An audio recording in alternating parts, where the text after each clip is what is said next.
Merhabalar benim değerli takipçilerim, arkadaşlarım ve kanalımın yeni misafirleri. YouTube kanalıma hoş geldiniz. Bugün sizlerle yine şahane bir tarif paylaşmaktayım arkadaşlar. Evet, bu çam ağacı dallarını alıyoruz. Şöyle yaklaşık 30 gram çam ağacından alalım ve bunu durulayıp koparttıktan sonra tozunu alıp kurulayıp geliyoruz. Çam ağacı dallarını kuruladıktan sonra arkadaşlar şöyle koparıp alalım.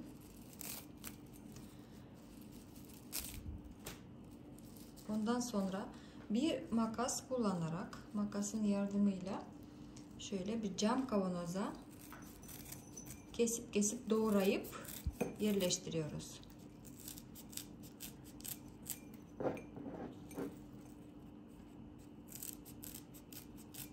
Evet arkadaşlar, gördüğünüz gibi çam ağacını şöyle kesip doğrayıp yerleştirdim. 30 gram aldım çam ağacından. Çok şifalı, faydalı merhem hazırlayacağız arkadaşlar.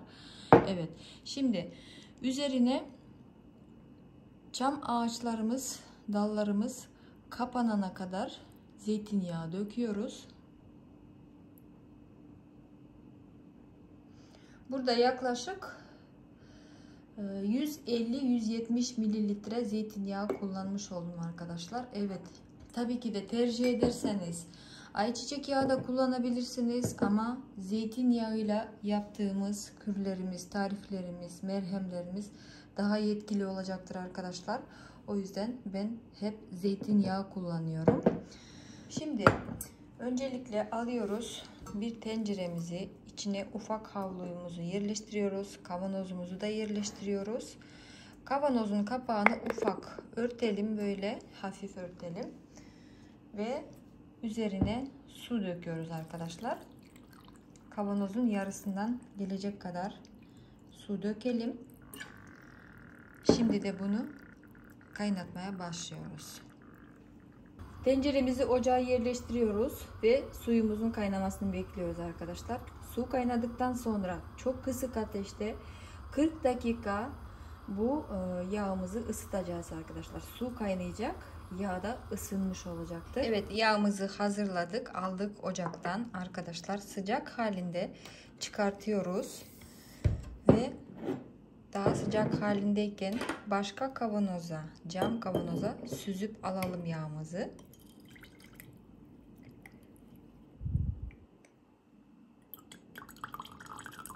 Ve bu kavanozumuzu, şimdi yağımızı tekrar tencereye yerleştirelim arkadaşlar. Şimdi de buna biz ne ekleyeceğiz?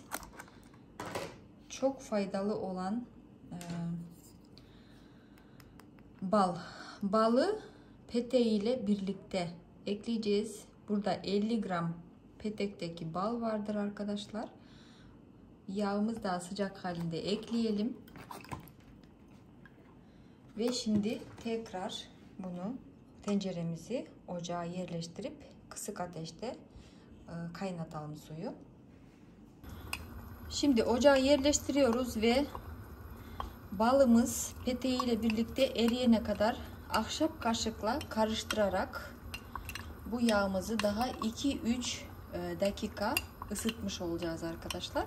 Sadece şu balın mumuyla, peteğiyle birlikte eriyene kadar ısıtacağız daha. Evet arkadaşlar, peteklerimiz erimiş oldu. Şimdi ben bunu alıyorum, çıkartıyorum. Tencerenin içinden kavanozu alalım. Şimdi de arkadaşlar bu şifalı merhemimize bir de deniz tuzu, kaya tuzu ekleyeceğiz. 1 çorba kaşığı deniz tuzu ekleyelim. Ben bu merhemi yapacağım, hazırlayacağım ve benim burada Kuzey Kıbrıs'ta sevdiğim bir ablam var, Emin abla. Onun omuzları, dirsekleri ağrıyormuş. Ona götürüp vereceğim.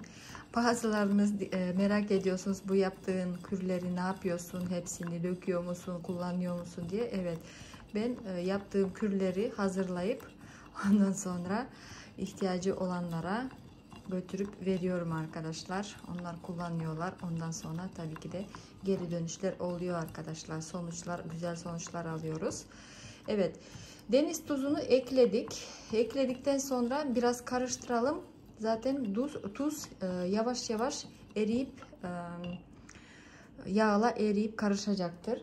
Şimdi buraya bir de tentür diyot ekleyeceğiz arkadaşlar. Çok şifalıdır gerçekten. Bu bizim kemiklerimiz, eklemlerimiz, eklem kireçlenmesine, eklemlerdeki oluşan asitlere çok iyi gelen bir merhemdir.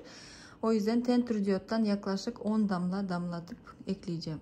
1, 2, 3, 4, 5, 6, 7, 8, 9, 10. Evet, 10 damla damlattık, ekledik. Bu arada plastik de düştü içine. Hemen kaldırayım. Şimdi hepsini güzelce karıştıralım. Ondan sonra zaten bu merhemimiz, şifalı, faydalı merhemimiz kullanmaya hazır olacaktır.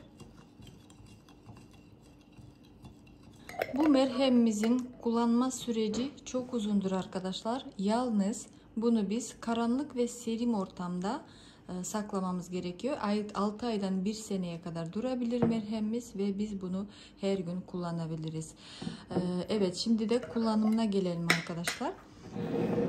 Bu merhemimizi alıyoruz ve bunları akşamları yapacağız. Her akşam alalım ve eklemlere güzelce, özellikle dizlere, ayaktaki parmaklara, parmağın birleştiği yerlere, yani bütün eklemlere bunu uyguluyoruz arkadaşlar.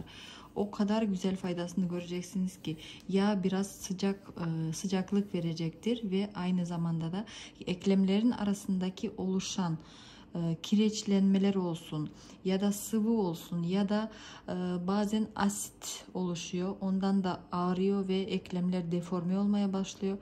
Bunlar olan yerlerin hepsine bunu uyguluyoruz akşamları ve böylece de bırakıyoruz. Hiçbir şey yapmamıza gerek yok. Yıkamamıza da gerek yok. Sabah zaten kalktığınızda bu güzelce sinmiş olacaktır cildinize ve kemiklere.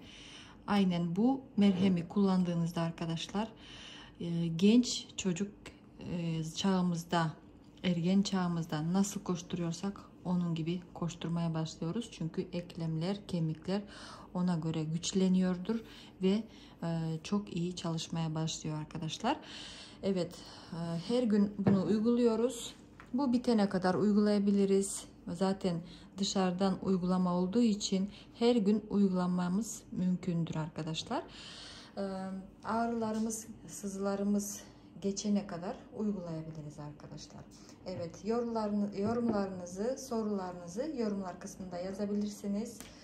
Sizlere sevgi, şifa ve çok güzel, muhteşem bir hayat yaşamı diliyorum. Bütün dünyada barış içinde yaşayalım insanlar. Hepimize barış diliyorum arkadaşlar. Merhamet diliyorum. Kendinize çok iyi bakınız. Yeni videolarda tekrar görüşmek üzere.